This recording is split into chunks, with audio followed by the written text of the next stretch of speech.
सुनबाई, आता तरी काही खायला दे. सकाळपासून तू मला नाश्ता देखील दिला नाही. नारायणराव त्यांच्या सुनेला नेहाला तिच्या बेडरूमच्या दरवाजाबाहेर उभे राहून म्हणाले. तेव्हा ती म्हणाली, तुम्हाला दिसत नाही का? मी आराम करते आहे, कारण माझी तब्येत खराब आहे. आता तुम्हाला काही मिळणार नाही. 4-5 वाजता चहा नाश्ता बनवेन तेव्हा देईन. तुम्ही जा आता. असे बोलून तिने बेडरूमचा दरवाजा लावून घेतला. सुनेचे बोलणे ऐकून नारायणरावांच्या डोळ्यांमध्ये पाणी आले. सकाळपासून ते दुपारपर्यंत ते काहीही न खाता काम करत होते. त्यांनी सुनेने सांगितलेली घरातील आणि बाहेरची सर्व कामे केली.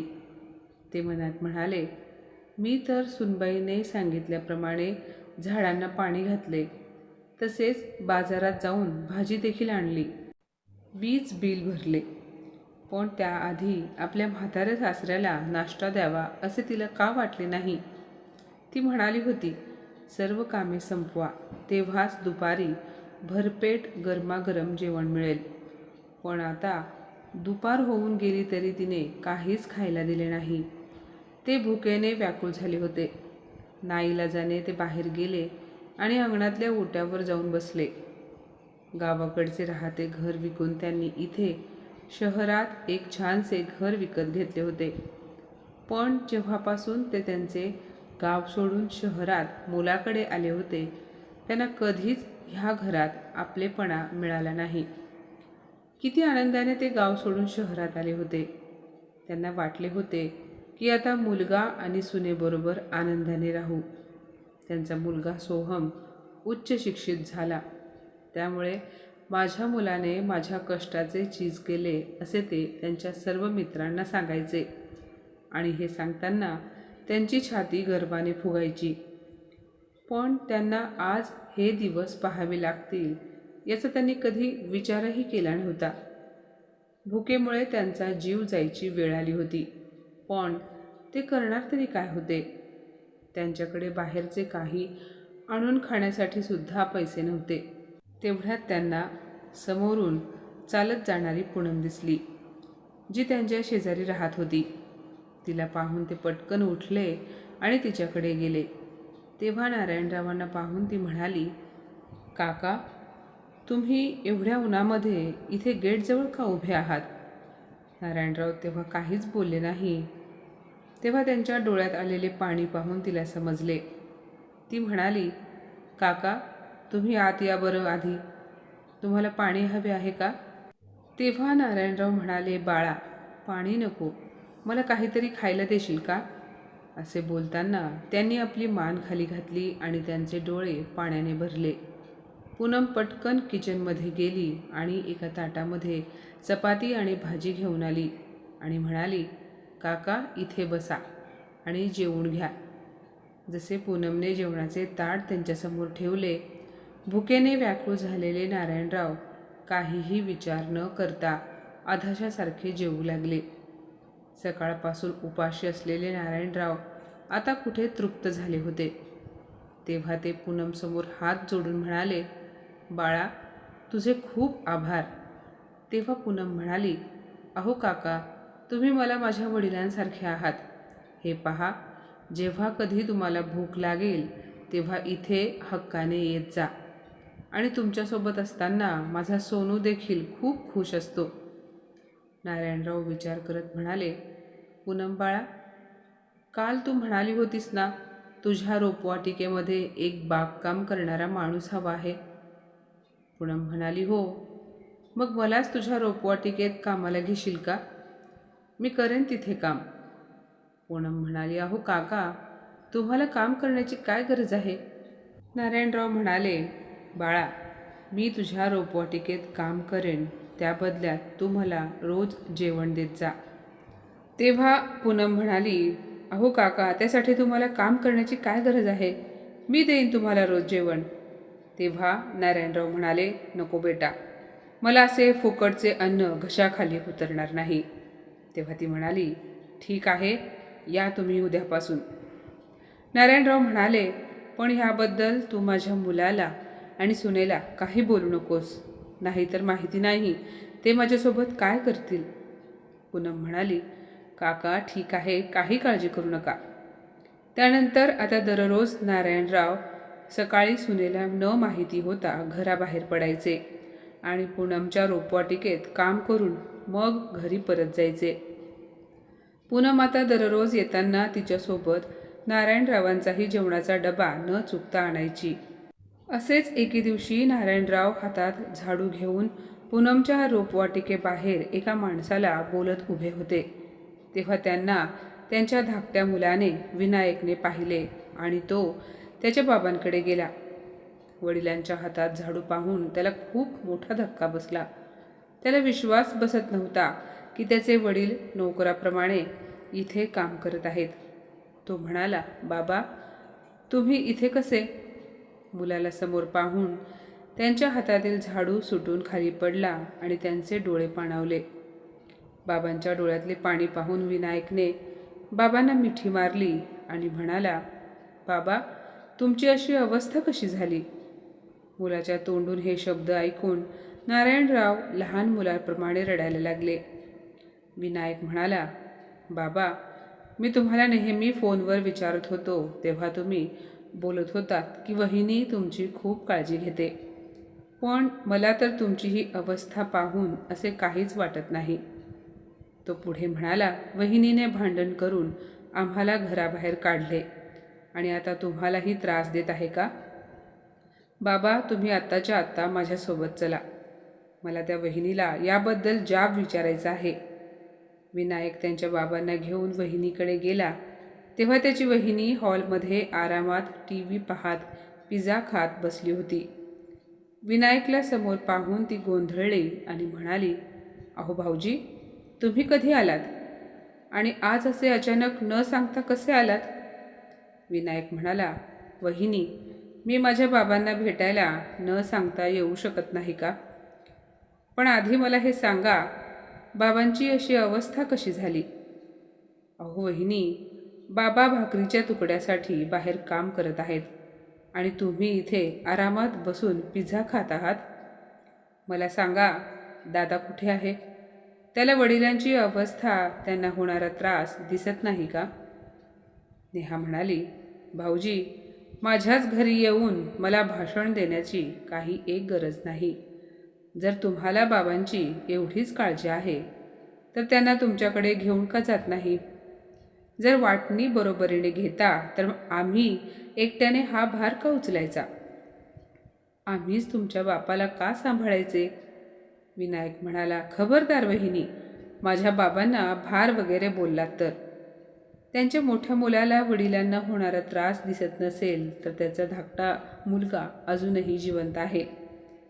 नेहा म्हणाली, अरे वा, तुम्हाला बायको सांभाळायची अक्कल नाही आणि तुम्ही वडिलांना सांभाळणार? आल्या पावली परत जा. तेव्हा नारायणराव म्हणाले, विनू बाळा तू जा इथून, मला आणखी वाद नको आहेत. मी उद्या किंवा परवा तुझ्याकडे नक्की येईन. विनायक बाबांकडे पाहून निघून गेला आणि नारायणराव त्यांच्या खोलीत गेले. पण त्यांना ना मोठ्या मुलावर भार होऊन जगायचे होते आणि ना आपल्या धाकट्या मुलावर. त्यांना मागचे दिवस आठवू लागले. एकदा त्यांची मोठी सून सोहमला म्हणाली होती की आता दिवाळी जवळ आली आहे, तेव्हा माझ्यासाठी एक सुंदर सोन्याचा हार बनवा आणि मला काही पैसेही द्या. मला माझ्या माहेरच्या माणसांसाठी काही भेटवस्तू घ्यायच्या आहेत. तेव्हा सोहम म्हणाला, तुझे डोके तर ठिकाणावर आहे ना? तुला सोन्याचा हार घेऊन तुझ्या माहेरच्या माणसांना दिवाळीला भेटवस्तू देण्यासाठी तेवढे पैसे कुठून आणू? मला सांग, तुझ्या माहेरून कधी कोणती भेटवस्तू येते का? नाही ना? तूच त्यांना नेहमी काही ना काही देण्याचे बोलत असतेस. तुला बोलायला काय पैसे पडतात का? माझ्याकडे तर तेवढे पैसे नाहीत आणि ना मला कोणती लॉटरी लागली आहे. तेव्हा नेहा म्हणाली, अरे चा, मी तर विसरलेच की. आपल्या घरामध्ये चालती फिरती लॉटरी आहे की, आणि तुम्ही एक आहात जे नेहमी पैसे नाही म्हणून रडत असता. तेव्हा सोहम म्हणाला, तुला काय बोलायचे आहे ते स्पष्ट बोल. तेव्हा ती म्हणाली, आधी सांगा, जर मी तुम्हाला ही आयडिया सांगितली तर तुम्ही मला सोन्याचा हार घेऊन देणार ना? सोहम म्हणाला, मला तुझी आयडिया आवडली तर हो, घेऊन देईन. आता तरी सांग. तेव्हा नेहा म्हणाली, तुमचे बाबा तर आपल्यासोबतच राहतात. मग आपण असे करूयात, त्यांच्याकडे जाऊन आपली परिस्थिती सांगूया. झालेच तर थोडेसे रडण्याचे नाटक करू. मग बघाल तुम्ही, ते आपली अवस्था पाहून आपल्याला नक्की मदत करतील. लगेच तुम्हाला कपाटातील चेकवर सही करून देतील की नाही ते बघाच. आणि आपण त्यांच्यासोबत का राहतोय हे तुम्हाला वेगळे सांगण्याची गरज नाही. बाबा आपल्याला सोडून दुसरीकडे कुठेच जाणार नाहीत. कारण भाऊजींची अशी परिस्थिती नाही की ते बाबांना त्यांच्यासोबत ठेवून घेतील. आणि सर्वात महत्त्वाचे म्हणजे पैशांचा हिशोब ठेवायला आता तुमची आईही जिवंत नाही. काय म्हणता? बरोबर बोलतेय ना मी? तेव्हा बाबांचे सर्व पैसे आपलेच आहेत आणि ते त्यांच्याकडून कसे काढायचे हे आता मला चांगले समजले आहे. तेव्हा सोहम हसत म्हणाला, वा, काय हुशार आहे माझी बायको. नेहा, मानले तुला. काय डोके आहे ग तुझे? आता आपण तू म्हणतेस तसे करू. मग काय. दुसऱ्या दिवशी सोहम त्याच्या बाबांकडे गेला आणि म्हणाला, बाबा, यशला दुसऱ्या शाळेमध्ये घालायचे आहे, कारण त्याच्या ह्या शाळेमध्ये व्यवस्थित शिकवत नाहीत. पण मला समजत नाही आहे की त्याचे ॲडमिशन कसे करू. तेव्हा नारायणराव म्हणाले, सोहम, काय प्रॉब्लेम आहे? असे विचारताच सोहमने त्याच्या खूप साऱ्या पैशांच्या अडचणी आपल्या बाबांना सांगितल्या आणि म्हणाला, बाबा, चांगल्या शाळेत ॲडमिशन करायचे तर त्यासाठी कमीत कमी 1,00,000 रुपये तरी लागतील. मला तर कधी कधी असे वाटते की त्याला सरळ आपल्या त्या सरकारी शाळेमध्ये घालावे. तेव्हा नारायणराव म्हणाले, वेडा झालास का? मग सुरुवातीलाच सरकारी शाळेत घालायचे. त्या सरकारी शाळाही चांगल्याच असतात. सध्या तो इंग्लिश मिडियममध्ये शिकतो आणि तू घाल त्याला मराठी शाळेत. आता त्या सरकारी शाळा तरी घेतील का त्याला मधूनच त्यांच्या शाळेत? अरे, अशाने माझा नातू अभ्यासात मागे राहणार नाही का? ते काही नाही, मी तुला पैसे देईन आणि मग तू त्याचे ॲडमिशन कुठल्या चांगल्या शाळेत करायचे ते बघ. नारायणरावांनी कपाट उघडून चेकबुक बाहेर काढले आणि चेकवर सही करून चेक मुलाच्या हातात दिला. सोहम चेककडे बघत आनंदात निघून गेला. नारायणराव रिटायर्ड सरकारी अधिकारी होते आणि आपल्या मुलाबरोबर आणि सुनेबरोबर त्यांच्या घरात राहत होते. त्यांच्या पत्नीचे निधन होऊन 1 वर्ष झाले होते. त्यामुळे त्यांना खूप एकटे वाटायचे. ते सतत त्यांच्या खोलीत एकांतात बसायचे. कधी रामायण वाचायचे, कधी TV पाहायचे, तर कधी देवाचा जप करायचे. नारायणरावांना साधारण 30,000 रुपये पेन्शन मिळत होती. त्यातून ते 10,000 रुपये दर महिना घर खर्चासाठी आपल्या मोठ्या मुलाला द्यायचे आणि 10,000 रुपये धाकट्या मुलाला द्यायचे आणि उरलेले 10,000 रुपये बँकेत तसेच ठेवायचे. त्यांचा धाकटा मुलगा विनायक एका खाजगी कंपनीत काम करत होता आणि त्याला 2 मुली होत्या. मुली लहान असतानाच विनायकची बायको एका पुरुषासोबत घर सोडून निघून गेली होती. त्यामुळे तो बिचारा एकटा नोकरी करून त्याच्या दोन्ही मुलींनाही सांभाळायचा. रिटायर्ड झाल्यावर मिळालेल्या पैशातून त्यांनी आपल्या धाकट्या मुलालाही एक छोटेसे घर घेऊन दिले होते आणि बाकी पैसे त्यांनी बँकेमध्ये ठेवले होते. विनायकची बायको निघून गेल्यावर नारायणराव त्याला म्हणाले, तुझ्या मुली लहान आहेत, तू इकडे सोहमकडे काही दिवस राहायला ये. तेव्हा नेहा नारायणरावांना म्हणाली की तुमची धाकटी सून पळून गेली म्हणून मी का बरं तिच्या मुलींचा सांभाळ करू? तुमचा मुलगा आणि त्याच्या त्या मुली त्यांचे ते बघून घेतील. बाबा, उगाच माझ्या डोक्याला त्रास देऊ नका, नाहीतर मीही माझ्या माहेरी निघून जाईन. मग बसा तुमची दोन्ही मुले आणि नातवंडे सांभाळत. मग काय. विनायकने आई होऊन मुलींना सांभाळले आणि आजही सांभाळत होता. विनायक आपल्या वडिलांना नेहमी त्याच्यासोबत त्याच्या घरी राहायला चला म्हणून हट्ट करायचा. पण बाबांना विनायकला त्रास द्यायचा नव्हता आणि नाही त्यांना त्याचा खर्च वाढवायचा होता. इकडे सोहमला चांगली नोकरी असूनही तो घरात 1 रुपया देखील खर्च करत नव्हता. नारायणरावांना मिळणाऱ्या पेन्शनच्या पैशातून ते सर्व घर खर्च करायचे. एके दिवशी नारायणराव नेहाला म्हणाले, सुनबाई, माझ्यासाठी रोज 4 बदाम भिजत घालत जा. असे म्हणतात की ह्या वयात बदाम खाल्लेले चांगले असते. तेव्हा नेहा हसत म्हणाली, अहो बाबा, आम्ही काय, पण आमचा मुलगाही बदाम खात नाही आणि तुम्ही खाणार का? बदाम किती महाग असतात ठाऊक आहे ना तुम्हाला. पण तरी ठीक आहे, जर तुमची बदाम खाण्याची इच्छा आहे तर मी त्यांना सांगेन की बदाम घेऊन या. तसे तर त्यांचा खिसा नेहमीच रिकामा असतो. मला किंवा माझ्या मुलाला जरी खावेसे वाटले तरी त्यांनी आणले नसते, पण तुमच्यासाठी ते काहीही करून बदाम नक्की घेऊन येतील. दुसऱ्या दिवशी सकाळी सोहम ऑफिसला जाताना म्हणाला, बाबा, तुम्हाला बदाम हवे आहेत का? मी ऑनलाईन मागवतो. पार्सल आले तर मग तुम्ही त्याचे पैसे द्या. माझ्याकडे पैसे नाहीत. आणि जर इथून आणायचे असतील तर मग आता लगेच पैसे द्या. संध्याकाळी ऑफिसवरून येताना मी घेऊन येईन. सोहमचे बोलणे ऐकून नारायणराव खूप दुःखी झाले. ते मनात म्हणाले की घरातील सगळा खर्च मी करतो, पण तरीही सोहमकडे पैसे कसे नसतात. मग काय, त्यांनी गुपचूप त्याच्या हातामध्ये 500च्या 2 नोटा दिल्या.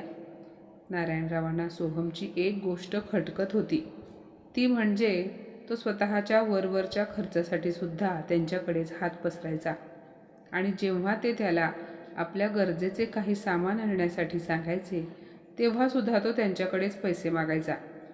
त्यामुळे त्या दोघा नवरा बायकोला जणू नारायणरावांकडून पैसे उकळण्याची सवय झाली होती आणि त्यामुळे ते खूप दुःखी असायचे. नारायणराव एके दिवशी त्यांच्या मित्राबरोबर म्हणजे प्रकाशरावांसोबत फोनवर बोलत होते. ते सांगत होते की माझा मुलगा चांगला कमावता असूनही मी माझ्या पेन्शनच्या पैशातून सर्व घरखर्च करतो, पण तरीही मुलगा आणि सून खूप लोभे आहेत. काहीही कारण सांगून माझ्याकडून पैसे काढून घेतात. पण मी तरी काय करू शकतो? जर पैसे दिले नाहीत तर जेवण मिळत नाही. अखेर मला त्यांच्याकडेच राहायचे आहे. त्यामुळे मी सर्व काही सहन करतो. तेव्हा त्यांचा मित्र म्हणाला, नारायण, अरे, अशा मुलांची सवय कधीच जात नाही. त्यांना तुझ्याकडून पैसे मिळतात म्हणूनच तर ते तुला सांभाळत आहेत. विचार कर, तुझ्याकडे पेन्शन आहे तरी ते तुझ्याशी एवढे वाईट वागतात. जर तुला पेन्शन नसती तर त्यांनी तुझ्याकडे डुंकूनही पाहिले नसते. त्यांना तू बाप आहेस म्हणून तुझी काळजी वाटत नाही, तर स्वतःच्या स्वार्थासाठी ते तुझ्यासोबत राहत आहेत. तू पाहशील, एक ना एक दिवस ते तुला कंगाल करून सोडतील. त्यामुळे आता ह्या वयात सुखाने राहावे असे वाटत असेल तर आताच स्वतःसाठी काहीतरी निर्णय घे. नारायणराव फक्त आपल्या मित्राचे बोलणे शांतपणे ऐकत होते. नंतर बोलू असे सांगून नारायणरावांनी फोन ठेवला. एके दिवशी नारायणरावांचा चष्मा तुटला म्हणून ते सोहमला म्हणाले, सोहम, माझा चष्मा बनवून आणतोस का? चष्म्याशिवाय मला काहीच व्यवस्थित दिसत नाही. तेव्हा सोहम म्हणाला, बाबा, आज तर मला काही वेळ नाही. तेव्हा नेहाने सोहमला आवाज देऊन बेडरूममध्ये बोलावले. ती म्हणाली, अरे, तुझ्या लक्षात नाही का, आज आपल्याला आयफोन घेण्यासाठी जायचे आहे. बाबा म्हणत आहेत तर तो बाबांचा चष्मा घे. चष्मा बनवायच्या नावाखाली आपल्याला बाबांकडून 2-4 पैसे जास्त घेता येतील आणि तेच पैसे आपल्याला कुठेतरी वापरता येतील. बायको असे बोलताच तो त्याच्या वडिलांकडे गेला आणि म्हणाला, बाबा, मला वेळ मिळो किंवा न मिळो, तुम्हाला चष्म्याशिवाय दिसत नाही म्हणत आहात तर मी तुमच्यासाठी नक्कीच वेळ काढेन आणि तुमचा चष्मा आधी बनवायला टाकेन. असे म्हणत तो बाबांचा चष्मा घेऊन गेला. मुलाचे वागणे पाहून ते दंग झाले की आताच तर काही वेळापूर्वी तो वेळ नाही म्हणून नकार देत होता आणि त्याच्या बायकोने सांगितले की लगेचच हो म्हणाला. संध्याकाळी जेव्हा सोहमने चष्मा बनवून आणला तेव्हा चष्म्यासोबत त्याने 11,000 रुपयांचे बिलसुद्धा बाबांना दिले आणि म्हणाला, बाबा, माझ्याकडे पैसे नव्हते, त्यामुळे मी हे बिल माझ्या मित्राच्या पैशातून दिले आहे. आपल्याला त्याला पैसे द्यावे लागतील. मुलगा खोटे बोलतोय हे त्याच्या चेहऱ्यावरून स्पष्ट दिसत होते. त्याचा खोटारडेपणा पाहून बाबांना खूप दुःख झाले, पण तरीही ते त्याला काहीच बोलले नाहीत आणि गुपचूप 11,000 रुपयांचा चेक सोहमच्या हातात दिला आणि खोलीत निघून गेले. आपल्या खोलीमध्ये येऊन पत्नीच्या फोटोसमोर येऊन बसले आणि म्हणाले, पाहते आहेस ना यशोदा, आपल्याच बापाबरोबर मुलगा कसा धोका करत आहे. तू काय गेलीस आणि घरातले मला वेड्यात काढायला निघाले आहेत. माझी फसवणूक करतोय हे मला समजत नाही का? पण आता सांग, मी याला कसा माफ करू? असे बोलून नारायणराव उदास होऊन बसले होते. तेव्हा त्यांचा नातू यश त्यांच्याकडे आला आणि म्हणाला, आजोबा, हा बघा नवीन आयफोन. आत्ताच पप्पा घेऊन आले आहेत. चांगला आहे ना? माझ्या पप्पांकडे खूप पैसे आहेत. मम्मी जे काही मागते ते लगेच ते मम्मीला आणून देतात. नारायणराव म्हणाले, सकाळी तर तुझे पप्पा म्हणत होते की त्याच्याकडे पैसे नाहीत. तेव्हा यश म्हणाला, म्हणजे पप्पा खोटे बोलतात का? कारण परवाच ते मम्मीला म्हणत होते की तू काही काळजी करू नकोस, आपल्याकडे भरपूर पैसे आहेत. नातवाचे बोलणे ऐकून नारायणराव दंग झाले आणि मग ते मोबाईल फोन घेऊन उलटा सुलटा करून पाहू लागले. अचानक त्यांची नजर त्या मोबाईलच्या बॉक्सवर असलेल्या किमतीवर पडली आणि त्यांचे डोळे फिरले. त्या मोबाईलची किंमत 1,00,000 रुपये होती. त्या बॉक्सखाली चष्म्याच्या बिलाची पावतीसुद्धा होती. नारायणरावांनी त्या पावतीवर असलेली किंमत पाहिली तर त्यावर 3,000 रुपये असे लिहिले होते. हे पाहून त्यांना खूप वाईट वाटले. स्वतःच्याच घरामध्ये त्यांचा स्वतःचा मुलगा त्यांना लुटत होता. 3,000 रुपयांच्या चष्म्याला सोहमने 11,000 रुपये सांगितले, म्हणजे बाकीचे पैसे त्याने मारले. नारायणराव खूप दुःखी झाले. काही वेळाने त्यांनी आपल्या मित्राला प्रकाशला फोन लावला आणि घडलेली सर्व हकीकत सांगितली. तेव्हा प्रकाशराव म्हणाले, नारायण, तुझा मुलगा त्याच्या स्वतःच्या खर्चांसाठी सुद्धा तुझा वापर करत आहे. आणि अरे, एवढा महागातला फोन घेण्याची काय गरज होती? हे बघ नारायण, त्याने त्याच्या मुलाची शाळा वगैरे काही बदललेली नाही. तू दिलेल्या चेकमधून त्याने हा मोबाईल घेतला आहे. नारायणराव म्हणाले, एवढी मोठी फसवणूक? ते पुढे म्हणाले, मला समजत नाही, मी एवढे पैसे देतो तरीसुद्धा हा मुलगा मला का फसवत आहे? अरे, जर मी मरून देखील गेलो तरीसुद्धा माझा पैसा याच लोकांना मिळणार आहे का? मी ते पैसे घेऊन वर जाणार आहे? रिटायर्ड होऊन माझ्याच पेन्शनवर घर चालते. मग सोहम त्याचे पैसे काय करतो? तो जो काही कमावतो त्यातून तर तो स्वतःचा खर्चही करत नाही. घर खर्चाला मी माझ्या पेन्शनचे पैसे देतो तरीसुद्धा हा माझी फसवणूक का करत आहे? प्रकाशराव म्हणाले, नारायण, आजकाल जर मुलगा चांगला नसेल तर प्रत्येक म्हाताऱ्या आईवडिलांवर अशीच वेळ येते. फक्त आईवडिलांना मिळणाऱ्या पेन्शनचे पैसे पाहून ते त्यांच्याजवळ राहतात आणि वृद्ध आईवडील थकल्या कारणामुळे त्यांना कोणतीच कामे होत नाहीत. मग आपण काय विचार करतो? जर आपण मुलांना पेन्शनचे पैसे दिले नाहीत तर मग जेवणाचे हाल झालेच समजा. म्हणून नाईलाजाने मुलांच्या इच्छेप्रमाणे स्वतःचे मन मारून राहावे लागते. काही दिवसांनी नारायणरावांच्या डोळ्यांचा त्रास वाढत चालला होता. त्यांना दिवसासुद्धा स्पष्ट दिसत नव्हते. तेव्हा एके दिवशी ते त्यांच्या मुलाला म्हणाले, सोहम, मला तुझ्याशी काहीतरी बोलायचे आहे. तेव्हा सोहम म्हणाला, नाही बाबा, माझ्याकडे अजिबात वेळ नाही. मी जेव्हा ऑफिसवरून परत येईन तेव्हा आपण बोलू. नारायणराव विचार करायला लागले, जेव्हा याला पैसे हवे असतात तेव्हा त्याला बरोबर वेळ मिळतो आणि आज ह्याला माझे बोलणे ऐकून घेण्यासाठी सुद्धा वेळ नाही. तेव्हा ते त्यांच्या सुनेला म्हणाले, नेहा, आज तू मला डॉक्टरांकडे घेऊन जाशील? मला काही व्यवस्थित दिसत नाही. असे वाटते की आता डोळ्याचे ऑपरेशन करावे लागते की काय? तेव्हा नेहा म्हणाली, अरे बापरे, डोळ्याचे ऑपरेशन? यासाठी तर खूप खर्च होईल. जर सर्व पैसे तुमच्यावरच खर्च झाले तर मग घर खर्च कसा चालायचा? आणि बाबा, तुम्हाला असे कुठे ऑफिसमध्ये जायचे आहे? तुम्ही तर घरीच असता. तुम्ही कोणते काम करतही नाही, मग तुमच्यासाठी एवढा खर्च कशासाठी करायचा?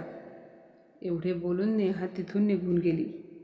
जेव्हा सोहमला ही गोष्ट समजली तेव्हा तो म्हणाला, बाबा, तुम्ही हे मला आधी का नाही सांगितले की तुम्हाला व्यवस्थित दिसत नाही म्हणून? चला, मी तुम्हाला डोळ्यांच्या डॉक्टरांकडे घेऊन जातो. ते दोघेही डॉक्टरांकडे जातात. तेव्हा नारायणरावांना डॉक्टरांनी डोळ्याचे ऑपरेशन करावे लागेल असा सल्ला दिला.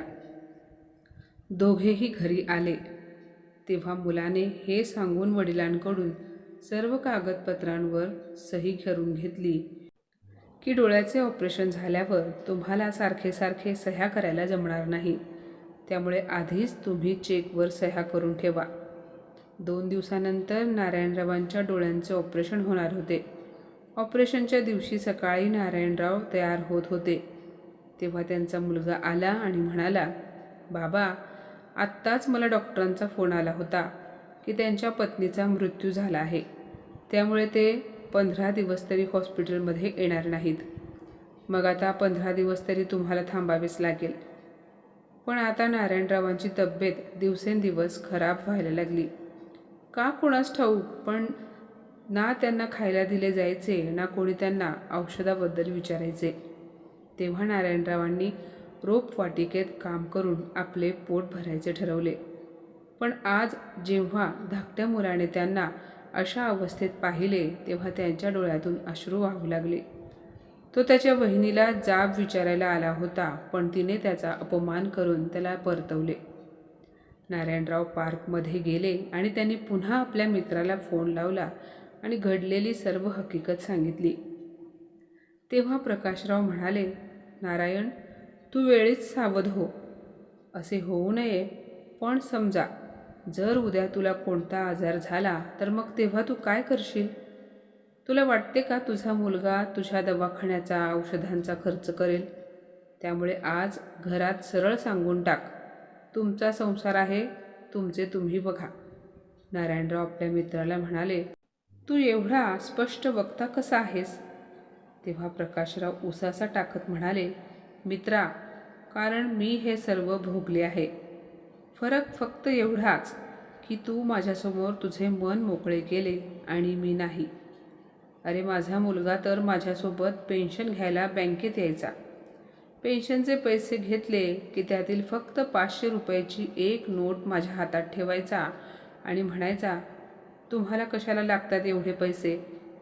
तरी मी त्याला म्हणत होतो, अरे, कधीतरी माझी मुलगीही येते मला भेटायला, तेव्हा तिला तशीच रिकाम्या हाताने सासरी कशी पाठवायची? एखादी साडी किंवा तिच्या मुलांच्या हातात खाऊला तरी पैसे द्यावे लागतील ना? असे बोलल्यावर तो म्हणायचा, तिला काय भीक लागली आहे का? काही गरज नाही आहे तिला साडी वगैरे घेण्याची. इथे आम्ही तुम्हाला सांभाळायचे आणि तुम्हाला कायम त्या मुलीची ओढ लागलेली असते. तेव्हा त्याचे बोलणे माझ्या मनाला खूप लागले होते. पण त्यानंतर सून देखील वेळेवर जेवण देत नव्हती. जेवणासाठी मला वाट पाहावी लागायची. मी जेवण मागितले की ती मला शिळे अन्न द्यायची. तेव्हा मी स्वतःला खूप लाचार आणि मजबूर समजत होतो. नारायणराव म्हणाले, म्हणजे माझ्यासारखीच तुझीही अवस्था होती? मग पुढे काय झाले? ते म्हणाले, मी तुझ्यासारखा रडत बसलो नाही. मी मला होणारा त्रास सहन केला नाही. कारण मित्रा, त्रास देणाऱ्या माणसांपेक्षा त्रास सहन करणारा माणूस जास्त गुन्हेगार असतो. मित्रा, तुला सांगू का, आता ह्या कलियुगात आईवडिलांना प्रेमाने सांभाळून घेणारा मुलगा आणि सून नशीबवाल्यांनाच मिळतात. तुझे आणि माझे नसीब सारखेच आहे आणि त्यासाठी आपली मुलेच 100% दोषी आहेत. कारण काल परवा आलेल्या मुलीच्या भरवशावर तो आईवडिलांना सोडून ऑफिसला जातो. ऑफिसवरून आल्यानंतर तो आईवडिलांना विचारतसुद्धा नाही. पण प्रत्येक गोष्टीमध्ये बायकोच्या होला हो मिळवतो. त्याला कितीही सांगितले तरी बायकोचेच बोलणे खरे वाटायचे आणि मी ह्या सर्व गोष्टींना त्रासलो होतो. तेव्हा नारायणराव म्हणाले, मग तू काय केलेस? म्हणजे यावर काय उपाय आहे? ते म्हणाले, मी यावर एकमात्र उपाय शोधला. मी सरळ माझ्या मुलाला सांगून टाकले की मला आता तुझ्यासोबत राहायचे नाही, मी वृद्धाश्रमात राहायला जाणार आहे. तेव्हा मला त्याने खूप अडवले, माझी माफी मागितली. अरे माफी तर तो मागणारच, कारण प्रश्न तर त्याला यापुढे न मिळणाऱ्या पेन्शनच्या पैशांचा होता. पण तेव्हा मी मात्र मागे वळून पाहिले नाही. मित्रा, आजच्या काळामध्ये वृद्धाश्रम ही एक गरज झाली आहे. ज्यांची मुले बाहेरच्या देशामध्ये नोकरी करतात, मग तेव्हा ते म्हातारे आई वडील इकडे एकटेच असतात आणि तेव्हा या वयात समवयस्कच आपले सोबती असतात. खास करून एक विधवा आणि आपल्यासारखे विधूर, ज्यांना वृद्धाश्रमात जाऊन समवयस्क मित्रांना भेटून आपली सुखदुःखे वाटून घेता येतात. मग आपल्यालाच मुलांकडून त्रास सहन करून त्यांच्याकडून आपली फसवणूक करून घेण्यापेक्षा वृद्धाश्रम हा उत्तम पर्याय आहे. नारायणराव म्हणाले, प्रकाश, आज तू माझे डोळे उघडलेस. मी उगाच मुलाजवळ राहून खाण्यापिण्याची आबाळ करून घेत होतो. माझ्या पैशातून त्यांच्या इच्छासुद्धा पूर्ण करत होतो आणि माझी फसवणूक होते हे मला ठाऊक असूनसुद्धा मी त्यांच्याशी काही बोलू शकत नव्हतो. आणि एवढे असूनही मला त्या घरात मान सन्मान प्रेम अजिबात मिळत नव्हते.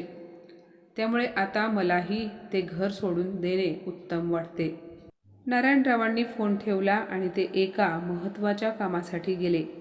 काही वेळाने ते त्यांच्या घरी पोहोचले आणि आपल्या खोलीत गेले आणि आपली बॅग पॅक करायला लागले. तेव्हा नेहा आली आणि म्हणाली, बाबा, तुम्ही कुठे जात आहात?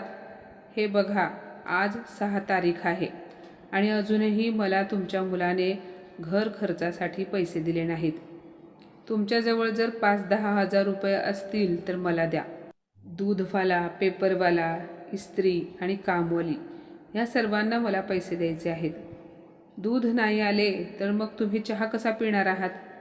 नारायणराव म्हणाले, सुनबाई, मी चहा प्यायचा सोडून दिले आहे आणि तुझा नवरा जेव्हा ऑफिसमधून परत येईल तेव्हा त्याच्याकडूनच आता पैसे घे. आता माझ्याकडे पैसे नाहीत. एवढे बोलून ते त्यांचे सामान भरायला लागले. सून म्हणाली, पण तुम्ही तुमचे सामान बांधून कुठे जात आहात? तेव्हा नारायणराव म्हणाले, आता माझे या घरामध्ये मन लागत नाही, त्यामुळे मी माझ्या राहण्याची व्यवस्था दुसरीकडे केली आहे. आणि हो, आता मी इथे राहणार नाही, त्यामुळे हे घर मी एका व्यक्तीला विकले आहे. त्यामुळे तुम्हीही आता स्वतःसाठी घर शोधायला लागा. तुमच्याकडे 2 महिन्यांचा वेळ आहे. त्यामुळे लवकरात लवकर तुम्ही लोक स्वतःसाठी घर शोधा, कारण त्यानंतर हे घर खरेदी केलेला माणूस इथे राहायला येणार आहे. नेहा म्हणाली, तुम्ही असे कसे करू शकता? हे घर आमचे आहे. नारायणराव म्हणाले, हे तुला कोणी सांगितले? तुम्ही स्वतःचा संसार माझ्या पेन्शनवर करता आणि हे आमचे घर आहे असे म्हणायला एवढे मोठे घर कधी घेतले होतेस? दाखव बघू घराची कागदपत्रे. उचलायची जीभ की लावायची टाळ्याला? हे घर मी माझ्या पैशांनी खरेदी केले आहे, त्यामुळे मी हे घर विकण्याचा निर्णय घेतला आहे. माझ्या निर्णयाला कोणीही बदलू शकत नाही. नेहमी बोललेले सर्व काही गुपचूप ऐकून घेणाऱ्या शांत स्वभावाच्या सासऱ्याचे हे रूप पाहून नेहा खूप घाबरली होती. नारायणरावांनी आपले सर्व सामान उचलले, भिंतीला लावलेल्या त्यांच्या पत्नीचा फोटो घेतला आणि धाकट्या मुलाला फोन करून बोलावून घेतले आणि त्याच्यासोबत घराबाहेर पडले. पाठीमागून नेहा त्यांना खूप आवाज देत होती, पण त्यांनी मागे वळून पाहिले नाही. नारायणरावांनी विनायकला पत्ता सांगितला आणि मित्राने सांगितलेल्या वृद्धाश्रमाजवळ गाडी थांबवायला सांगितली. विनायक म्हणाला, बाबा, अहो हे तर वृद्धाश्रम आहे. तुम्ही इथे राहणार आहात का? नाही बाबा, तुम्ही माझ्यासोबत घरी चला. मी माझ्या मुलींची शपथ घेऊन सांगतो की मी तुम्हाला कधीही कोणताही त्रास होऊ देणार नाही. तेव्हा नारायणराव म्हणाले, बाळा, मुलींची शपथ घेऊ नकोस. मला ठाऊक आहे तू सोहमपेक्षा 10 पटीने चांगला आहेस, पण मला तुझ्यावर भार होऊन जगायचे नाही. त्यापेक्षा तूच मला इथे दर महिन्याला भेटायला येत जा. आणि आता तुला माझी शपथ आहे, मला आग्रह करू नकोस. वडिलांच्या तोंडून हे सर्व ऐकून मुलाचे डोळे पाण्याने भरले. तो बाबांना घेऊन आत गेला जिथे प्रकाशरावही होते. विनायक म्हणाला, काका तुम्ही माझ्या बाबांकडे लक्ष द्या. असे बोलताना त्याचे डोळे पाण्याने भरले आणि त्याने वडिलांना पुन्हा एकदा मिठी मारली आणि खूप जड पावलांनी तो तिथून निघून गेला. तिकडे नेहाने सोहमला फोन लावून घडलेली सर्व हकीकत सांगितली. तसा सोहम तडकाफडकी ऑफिसमधून घरी आला आणि त्याने वडिलांना फोन लावला आणि म्हणाला, बाबा तुम्ही असे कसे करू शकता? पण आधी हे सांगा की तुम्ही कुठे आहात? मला तुम्हाला आत्ता लगेच भेटायचे आहे. नारायणराव म्हणाले, मला भेटून काही फायदा होणार नाही. तरीही जर तुला यायचे असेल तर मी तुला माझा पत्ता सांगतो. एवढे बोलून त्यांनी आपला पत्ता सोहमला व्हॉट्सअप केला. काही वेळातच तो आश्रमात पोहोचला. गुपचूप एकटे आणि शांत राहणारे नारायणराव वृद्ध लोकांच्या गर्दीमध्ये हसत गप्पा मारत बसले होते.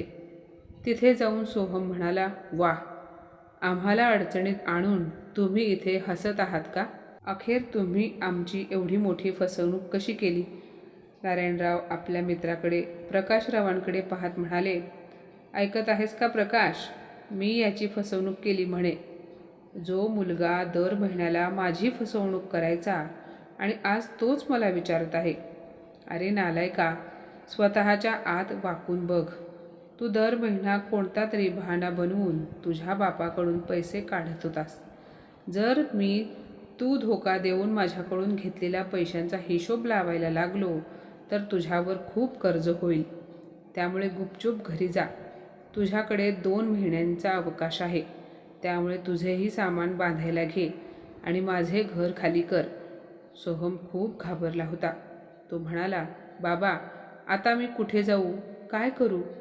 नारायणराव म्हणाले, हा तुझा प्रश्न आहे. काय करायचे ते तुझे तू बघ. नारायणरावांनी जेव्हा त्याचा पराक्रम सर्वांसमोर उघडकीस आणला तेव्हा त्याने शरमेने मान खाली घातली. नारायणरावांनी त्याच्यासमोर आश्रमातील मॅनेजरला सांगितले की हा माणूस पुन्हा कधी येथे मला भेटायला आला तर त्याला गेटमधूनच हाकलून द्या. तेव्हा अपमानित होऊन सोहम रिकाम्या हाताने घरी परतला आणि 2 महिन्यानंतर त्याला घरसुद्धा खाली करावे लागले. अखेर वडिलांची केलेली फसवणूक त्याला चांगलीच भोवली. नारायणराव यांनी घर विकलेले पैसे विनायकच्या मुलींच्या नावे बँकेत ठेवले. आता सोहम मुलगा आणि पत्नीसह 2 खोल्यांच्या छोट्याशा घरात राहतो. इकडे विनायक न चुकता आपल्या मुलींसह त्याच्या बाबांना भेटायला आश्रमात यायचा. अखेर काही महिन्यांनी विनायकच्या मुलींनी आजोबांना वृद्धाश्रमातून आपल्या घरी आणलेच. नारायणराव घरी पोहोचले तेव्हा त्यांच्या दोन्ही नातींनी त्यांचे खूप जोरात स्वागत केले. हे सर्व पाहून नारायणरावांच्या डोळ्यात पाणी आले. काही दिवसांनी त्यांच्या डोळ्यांचे ऑपरेशन केले गेले.